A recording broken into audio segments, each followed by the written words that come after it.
이재명 대표 피습 사건 2024년 1월 2일에 그 끔찍한 사건이 있었죠. 네. 이재명 대표는 김진성으로부터 테러를 당합니다. 김진성 얼굴 다시 한번 보고 갈까요? 김진성. 김진성으로부터 네. 테러를 당합니다.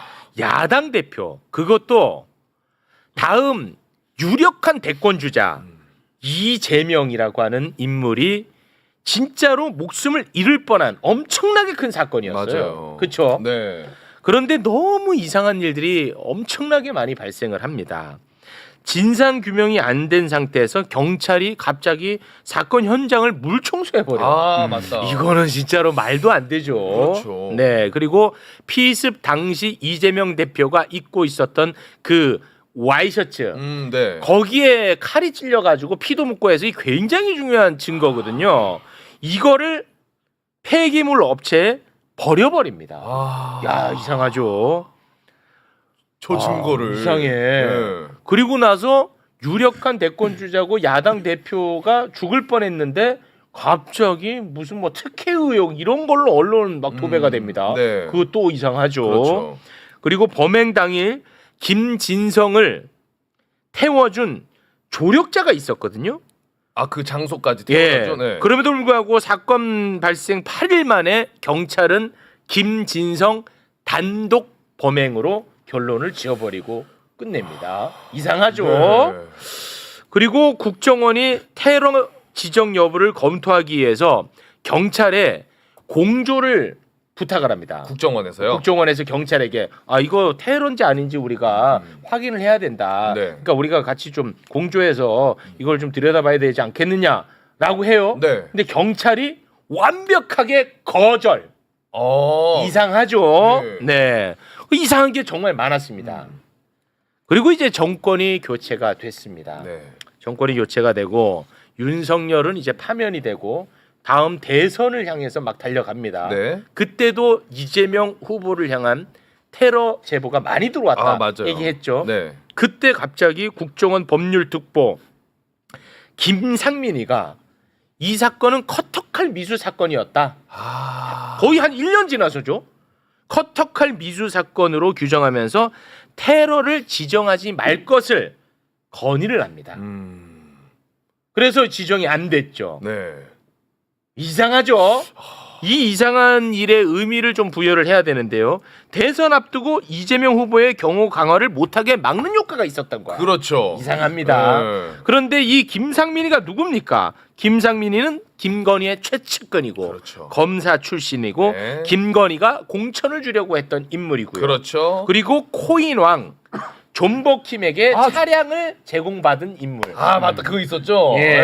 아 자꾸 까먹게 되죠. 네네. 존버킴. 네. 자 그런데 이상함이 겹친 상태에서 김충식은 김건희의 최측근이죠. 그렇죠. 김충식의 동거녀가 이재명에 대한 테러는 김건희가 시킨 것이다 라고 하는 말을 했는데 그 말이 녹음이 돼 있었습니다. 그 녹음이 세상에 공개가 됐죠. 다시 한번 그 녹취 듣고 옵니다. 이재명이 죽이려고 사람을 막 모집했다니까요, 김건희가. 모집했다고요? 사람 죽인 사람을. 그 사람이 다 모집했다고. 진짜요? 이재명이 칼로 배달시켰어, 다. 이재명이 칼로 한 거를 김건희가 시켰다고? 그래서 이걸 조사를 안 하잖아. 그러니까 자꾸 누굴 죽이려는 짓을 하니까 그 하는 사람이 하는 사람. 와 소름 끼쳐. 소름 끼치죠. 진짜. 그런데 더 소름 끼치는 거는 김충식의 메모에서 그 테러범 김진성의 주소가 적혀 있는 게 나왔죠. 아 맞아요. 김진성이가 또 누구냐? 부동산 업자입니다. 맞아요. 메모장에 보면은 아산, 배방, 부동산 그리고 7억이라고 또 써 있어. 끔찍하죠. 네. 이상하고요. 퍼즐은 맞아 떨어집니다. 그렇죠. 계속. 자, 봉지욱 기자님 나와 주십시오. 네. 저거는 사실은 저렇게까지 했을까라는 생각을 우리가 모두 했잖아요. 맞아요. 살인 교사까지 했을까? 네. 근데 저때 생각해 보면은 이재명 민주당 대표에 대한 구속영장이 기각이 됩니다. 그리고 이재명을 죽이는 방법 외에는 아무 방법이 없다고 판단했을 법할 때예요, 저 때가. 시기가 네, 시기적으로 봤을 때는. 왜냐하면 당연히 이제 다음 대통령은 이재명 대표가 유력하기 때문에 그때였는데 이제 제가 이제 최근에 들은 얘기는 저는 그 세계로 교회라는 곳이 처음 얘기가 나온 게 저희가 그 리박스쿨 취재할 때 네. 이런 한국의 극우 세력들을 뒤에서 금전적으로 지원하는 게 세계로 교회다라는 게 있었고 사실은 저희가 그때 보도를 하지 않았으면은 저희 잠입한 취재 인턴 기자가 그쪽으로 좀 잠입할 기회가 있었어요. 왜냐하면 그 리박스쿨 그 손 대표가 저희 기자한테 제안을 했어요. 야 그쪽도 소개해줄게 너. 세계로 교회죠? 네, 그쪽도 소개해줄게. 그러니까 그쪽에서 많은 도움을 받고 있다는 걸 저희가 이제 추정할 수 있었죠 그때. 근데 신분이 발각될 위기에 처해서 저희가 이제 보도를 했습니다만 세계로 교회가 상당한 돈을 가지고 그 세계로를 지원하는구나라는 건 저희가 그때 알았죠. 근데 네. 이제 중요한 것은 이제 김진성의 단독 범행이라고 보기에는 미심쩍은 게 네. 저기가 이제 가덕도에서 이 사건이 있었잖아요. 맞습니다. 근데 이제 세계로 교회가 저쪽에 있는 모양이에요. 전 몰랐는데. 그래요? 예, 그래. 저쪽에 있대요. 근데 그 김진성을 범행 장소에 내려준 그 벤츠 운전자 있잖아요. 네네. 운전자가 최근에 저희가 받은 제보는 아주 유력한 그러니까 현지에 계신 분한테 받은 제보는 네. 세계로 교회 교인이 맞다. 아, 근데 그게 맞아요? 네, 라는 거 맞고. 세계로 교인이 맞아? 네. 와, 맞고 이거 두 번째는 대박이야. 이분이 수협 직원입니다. 수협. 수협 네, 그 동네 수협 직원이고 최근에 갑자기 급성 암이 발병해가지고 지금 생사를 오가고 있다. 아, 그래요? 예, 건강이 되게 안 좋답니다. 그래서 그 당시에 이제 경찰이 대충 수사하고 덮었잖아요. 네. 단일범 소행으로 하고 그때 네. 당시에 말씀하셨듯이 국정원이 이거를 테러로 지정했으면 국정원이 조사할 권한이 생기잖아요. 권한이. 네. 네. 근데 그걸 막았잖아요. 네. 그 부분에 대해서는 다음에 홍정원 차장 나오시면 물어보시면 될 것 같아요. 나온답니까? 그 부분에 대해서는. 아니, 지금 카톡을 보냈는데 대답을 안 하십니다. 최욱이 나오라고 합니다. 했는데 대답을 안 하세요. 근데 네. 그 부분에 대해서는 이제 잘 아실 테니까. 근데 일단은 태워다 준 사람이 그렇다면 아산에 있는 저 김진성이랑 네. 가덕도에 있는 그 수협 직원이랑 도대체 어떻게 우리가 그렇지. 생각을 해봐야 될까요? 없잖아요. 아무런 없잖아, 연관성. 접점이. 그러니까 이거는 경찰이 제대로 그냥 수사했으면 네. 이 정도 사건은 사실은 수사 중간 결과 브리핑도 하고 난리가 나야 되거든요. 네. 근데 경찰이 아무런 발표를 안 하고 심지어 증거물도 잃어버렸다가 민주당에서 찾잖아요. 그 맞아. 증거를 폐기한 증거물을. 맞아. 근데 그런 일이 있음에도 불구하고 그냥 다 넘어갔어요. 어. 이 부분에 대해서는 제가 볼 때 당시 수사했던 경찰을 다 포함해서 전부 다 재수사를 해봐야 되겠다라는 점입니다.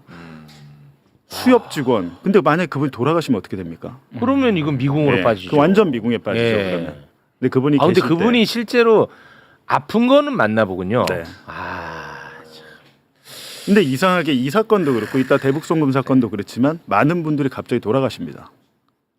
지병이든 뭐든 이렇게 돌아가셔서 빨리 그 시간을 다투는 문제다. 빨리 재수사를 해야 된다는 거죠. 자, 그러면 두 번째 이슈로 좀 넘어가 보겠습니다. 서해 공무원 피살 사건. 야, 이거 진짜 시끄러웠던 사건이거든요. 이 국민의힘 그리고 보수 언론 그리고 보수 논객들이 맨날 이게 흔들었던 게 서해 공무원 피살 사건이야. 이걸로 진보 진영 공격하는데 엄청나게 활용을 많이 했거든요. 네. 매일같이 언론에서 이거 다뤘었고요. 이게 어떤 사건이냐?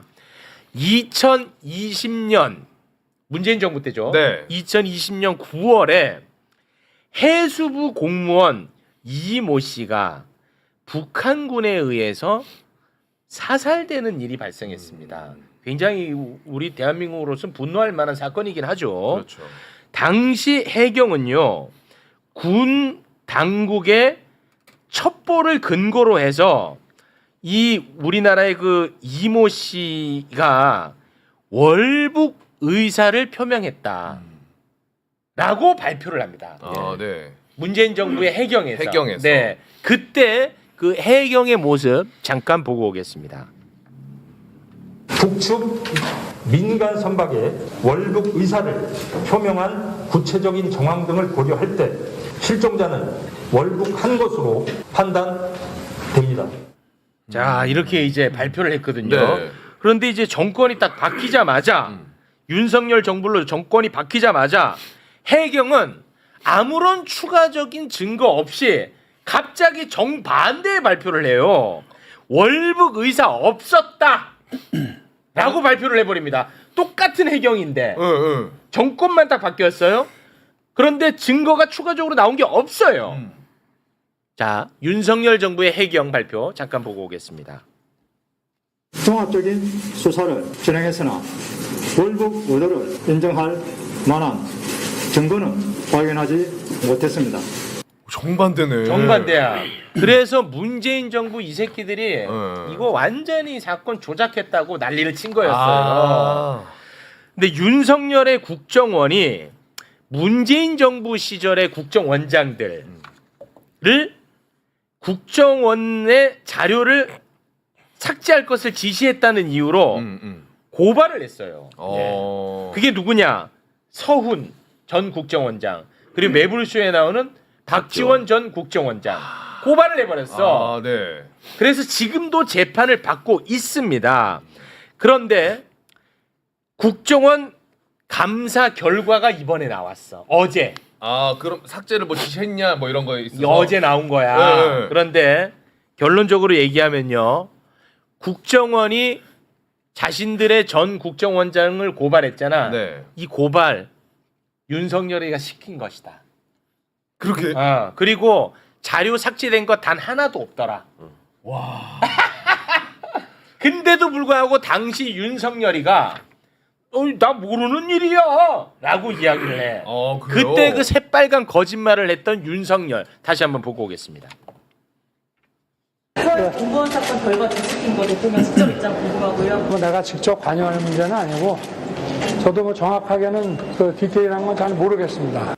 와. 윤석열이가 다 시킨 거고 삭제된 자료 단 하나도 없다. 감사 결과가 발표됐고요. 계속해서 추가 감사가 있다고 합니다. 네. 근데 이건 예. 그때 당시 국정원장이 김규현인데요. 네. 대면 보고를 했어요. 윤석열 만나가지고. 네. 네. 그때 국정원장은 수사를 좀 의뢰를 할 필요가 있다. 이렇게 보고를 했는데 거기에 대한 윤석열의 답이 그 뭘 수사 의뢰를 하냐고 직접 고발하라고. 그래서 국정원이 전직 국정원장 2명을 고발하는 초유의 사태가 초유의 벌어졌어요. 사태지. 네.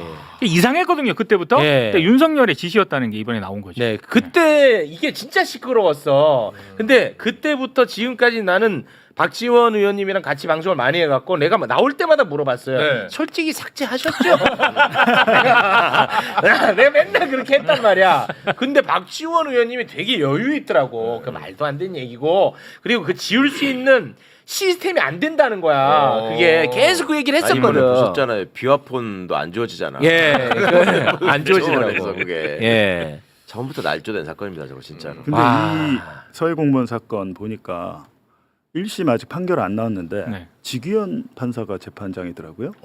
이것도 네, 이 사건의 재판장이 지규현입니다. 그래요? 그래. 그래서 굉장히 문제인데 그 와중에 국정원에서 이렇게 내부에서 봐주니까 고마운 것이고 지금 중요한 것은 몰랐네. 똑같은 정보를 가지고 정권이 바뀌니까 뒤집어서 판단을 한 거잖아요. 맞습니다. 근데 제가 이제 오기 전에 몇몇 물어보니까 당시에 연평도 같은 데서 이제 북한으로 넘어가서 북한군과 무슨 얘기를 나눴는지 야 그걸 우리가 어떻게 알지?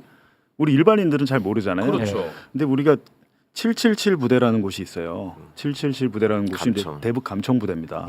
대북 감청 부대는 각종 전파나 위성 이용해서 그 감청을 하는 거예요. 실제로 거기서 북한군 애들이 나누는 얘기를 어느 정도는 감청을 하는데 당시에 그때 당시 나온 보도로는 월북이란 말이 2번 나왔다는 거잖아요. 2번 맞아. 나왔고 이 얘기 그때도 다 나왔어. 그러니까 여러 가지 정황이 있는데 일단 기본적인 팩트는 뭐냐면 윤 정권 와서도 못 뒤집은 것은 그 넘어간 공무원 이 씨가 도박을 했고 인터넷 도박을 많이 했고 네. 주위에 빚을 많이 지고 있던 사태. 요거는 금액만 바뀌었어요. 처음에 3억이었다가 윤 정권에서는 한 9천만 원대다. 네. 이렇게 돼 있는데 일단 그 신상은 굉장히 좀 본인으로서 괴로운 위치에 처했던 건 맞아요. 근데 어떻게 거기까지 갔는지는 모르겠는데 과학적으로 보면 그거를 그냥 모르고 실족했는데 물에 떨어졌는데 그쪽으로 못 가죠. 물살이 반대로 가니까. 네. 서해로 내려와야 되는데 그래, 북으로 다 올라간 나왔어. 거잖아요. 그렇지. 그 얘기 다 나왔었어. 과학적으로는 다 끝난 건데 네. 이걸 가지고 똑같은 걸 가지고 뒤집어서 다 이제 맞아. 판단을 한 거거든요. 네. 근데 그래서 이 진실을 얘기하잖아. 그러면 어떻게 했냐면 우리 희생된 우리 국민을 모욕한다고 맞아요. 완전히 그 종부 프레임을 딱 가둬가지고 말도 못하게 했었다니까. 유족들 막 앞세워가지고. 예, 유족분들이 나와가지고 네. 또 진짜 이게 정말 심각해. 그래서 내가 댓글로 욕도 많이 먹었어. 저 매국노라고 그 저는 당시에. 북한 가라고. 그러니까 이게 윤 정권 출범하고 첫 번째 북풍이었습니다. 아, 이게. 첫 네. 번째 출범하자마자. 근데 이제 그 문건, 그러니까 국정원에 문건 같은 게 남아 있다는 게 지운 건 뭐냐면 이런 군사 정보를 국정원이나 국방부나 뭐 합참이나 이렇게 공유하는 시스템이 있대요. 그 군사 정보 시스템에 있는 거는 당연히 지워야죠. 안 지우면 지상작전사령부나 다른 데서 들어와서 볼 수 있어서 공유하는 체계에 거기 있는 정보를 지운 것이지 국정원 서버에 있는 걸 지운 것은 아니다라는 게 지금 확인이 된 거죠. 네. 자, 알겠죠. 이제 네. 정리됐죠. 얼마나 나쁜 놈들이었는지 알겠지. 네. 자, 그리고 세 번째 쌍방울 대북 송금 사건.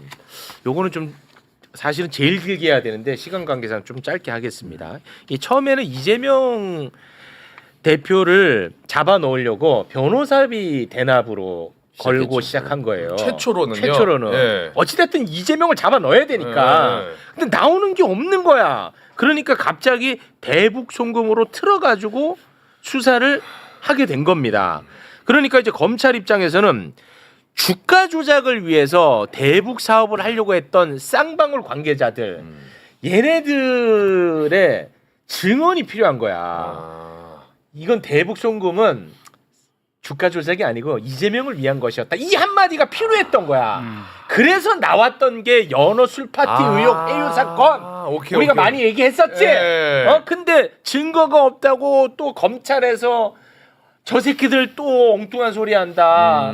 또 음모론 핀다. 난리 났었잖아. 그러면서 뭐 출정 기록 안 주고 막 그랬던 거 기억나죠? 했죠. 자, 그런데 이번에 그 술 파티에 직접 참석했던 사람이 결정적 증언을 해버립니다. 같이 있었던 사람이야. 그 사람이 이번에 증언을 했습니다. 바로 KH 강원개발 부회장 조경식이라는 사람이에요. 조경식. 네. 이 사람이 드디어 증언을 했는데요. 관련해서 민주당 서영석 의원이 기자회견을 통해서 내용을 전달을 했는데 네. 영상으로 잠깐 보고 오겠습니다. 이번에 당시 술판에 직접 참석한 인물의 구체적인 증언이 확보되었습니다. KH 강원개발의 부회장을 역임한 조경식은 2023년 6월에서 8월에 이루어진 연어 술파티 등에 대해 아주 구체적으로 진술하였습니다. 해는 강남 소재 어도라는 횟집에 주문하였으며 8만 원짜리 초밥 도시락과 별도 회 세트를 추가해 1인분에 25만 원짜리를 주문했다고 합니다. 구체적 장소는 검찰청 내 민원인 대기실, 소위 변호인 접견실이며 박상용 검사 조사실이 위치한 13층으로 추정됩니다. 술판은 검찰청 직원 퇴근 시간 이후인 19시부터 시작하여 대략 21시까지 이어졌다고 합니다. 도시락이 수십 인분씩 주문된 것은 1313호실 직원뿐만 아니라 야근 중이던 13층 다른 검사실 구성원 김성태 등과 함께 출정 나온 교도관, 심지어 수원구치소 당직 근무자 것까지 챙겼기 때문이라고 합니다. 또한 술판은 매우 치밀하게 벌어졌는데 수원지검 출입자 기록에 남는 것을 방지하기 위해 당시 1313호실 직원들이 출입구에 내려와 조경식 등 쌍방울 그룹 인원을 출입 절차 없이 데려갔다고 합니다. 검찰은 진짜 상상 이상으로 썩어 빠진 겁니다. 범죄 조직이야. 이건 진짜 조폭들입니다. 영화에서 보던 일입니다. 김성태 측근 조경식이 참석했던 술 파티가 총 3번인데요. 네. 굉장히 구체적이죠. 네. 정말 구체적이. 잠깐 한번 올려주시겠습니까? 23년 11월 중순경 둘째 주 금요일 회초밥 도시락 17인분, 11월 말 넷째 주 금요일 회초밥 도시락 25인분, 크리스마스 전주 금요일 회초밥 도시락 68인분. 와, 상당히 구체적이야. 그러네. 그리고 여기 그 샀다고 하는 그 횟집 있잖아요. 강남의 그 횟집. 네. 그 쌍방울 방용철 부회장이 이 횟집에서 사용한 카드 내역도 많아. 그러니까 이게 탁탁탁탁 들어맞는 거고 정말 썩어 빠졌습니다. 검찰은. 네, 그 조경식 부회장이란 분이 안타깝게도 지금 감옥에 있는데 구속 상태. 다른 사건으로 다른 사건 구속 상태인데 엊그저께 보석 석방이 실패했대요. 판사가 불허해가지고 아마 이것 때문에? 아니요 모르겠어요. 근데 나왔으면 아마 본인이 저런 양심 선언이나 증언을 하려고 했는데 그게 안 된 상태고. 아 그러면 이런 네. 증언은 어떤 식으로 지금 전파가 되고 있는 거예요? 김광민 변호사가 제 생각에는 아마 그러니까 변호사들이 변호인 접견으로 가서 적어온 거죠. 네네네. 적어온 거고. 근데 요거는 요거고 검찰청 술파티야 뭐 조사하면 다 나올 텐데 저는 이제 기본적으로 이제 어제는 국정원 관련 얘기가 나왔으니까 제가 앞전에 여기서 한번 공개한 적이 있는데 제가 이제 대북송금 관련 보도할 때 제 문건을 하나 보여드릴게요. 여기 전에 제가 일부 모자이크를 하고 보냈는데 1번 문건. 1번. 네. 1번 뭐. 보시면 이제 뭐 잘 안 보이실 텐데 이게 이제 제목이 북한의 리오남이 북한의 그 정찰총국 그 요원이잖아요. 네. 그 네. 영화에 나오신 분. 네. 쌍방울 대북 사업을 이용한 주가 조작 시도 언급했다는 게 2020년 1월 31일자 이게 국정원 비밀 문건입니다. 예. 비밀 문건인데 여기 보시면 북정찰총국 리오남은 지난해 3월경 그러니까 2019년 3월경 남북경협연구소 김한신 대표에게 대북 사업으로 쌍방울 계열사 주가를 띄워주는 대가로 수익금 일부를 받기로 했다. 그러니까 일주일에 50억 원씩 국내 백화점 상품권을 구입해서 중국 선양으로 보내달라고 리오남이 김한신에게 요청을 했다는 겁니다. 근데 다만 김한신은 이런 내용이 알려지면 난리 난다. 거절했다. 그리고 이날 문건이 3장짜리인데 지금 이 시간이 문건이 없으니까 국정원 문건이라는 네, 거죠. 국정원 문건이고 네. 그 법원을 통해서 검찰이 확보를 한 거예요. 법원도 이걸 알고 있고. 네. 근데 이제 요거에 제가 이제 그 당시에 무슨 얘기를 했냐면 쌍방울이 그 북한에 돈을 준 이유가 주가 조작 때문이다라는 게 국정원 문건 곳곳에 많이 나온다. 네. 근데 일부 가려져 있고 뭔가 더 나올 것 같은데 멈춰져 있다 문건이. 따라서 국정원에 이 관련 문건 더 있을 것이다라고 얘기했는데 그게 어제 확인된 거죠.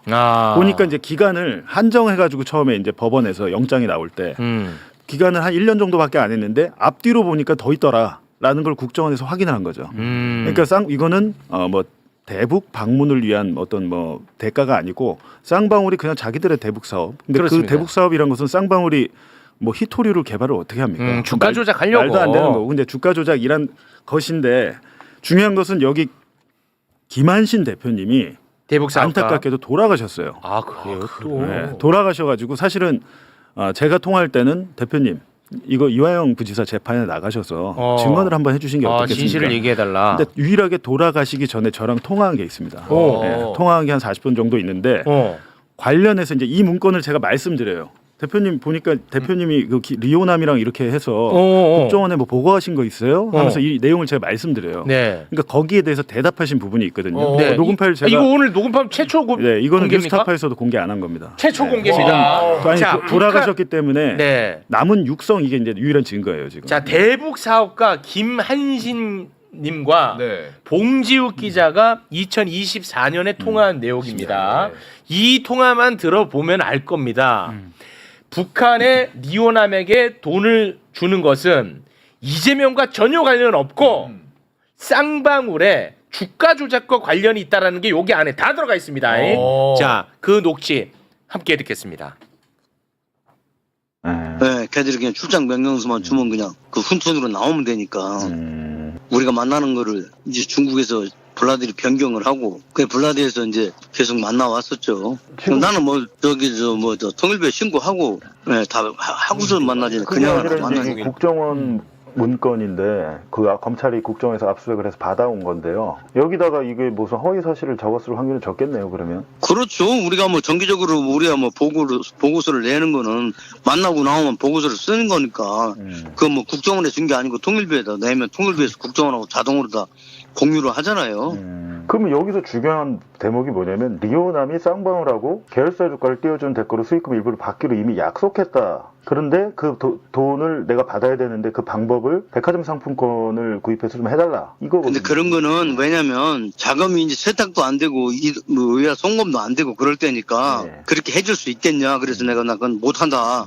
분명히 잘랐죠. 보시기에 쌍방울이 정말 개발을 하려고 했던 건가요? 아니면 여기 지금 문건에 있는 대로 계열사 주가 실제로 나눠서 주가가 2019년에 많이 떴거든요. 2,000원짜리가 6,000원으로 뛰었죠. 10,000원도 넘은 적이 있어요. 난 그 후로는 몰라. 나는 이제 딱 그거를 우리 직원 좀 보내달라고 해서 직원 보냈더니만은 직원한테 그런 얘기를 했길래 내가 이혼하면한테 내가 뭐라고 했죠. 너 이 새끼 김정은 위원장이 아는 거야 이거? 왜 이런 짓거리를 하고 있냐고. 이거 남북관계 깨지고만 민주당 박살난다 이거는. 그래서 내가 그건 국정원에만 얘기한 게 아니고 민주당에도 얘기했고 내가 청와대에도 얘기했고 다 했어요. 아 청와대에도요? 그렇죠. 이거 막아야 된다 이거는.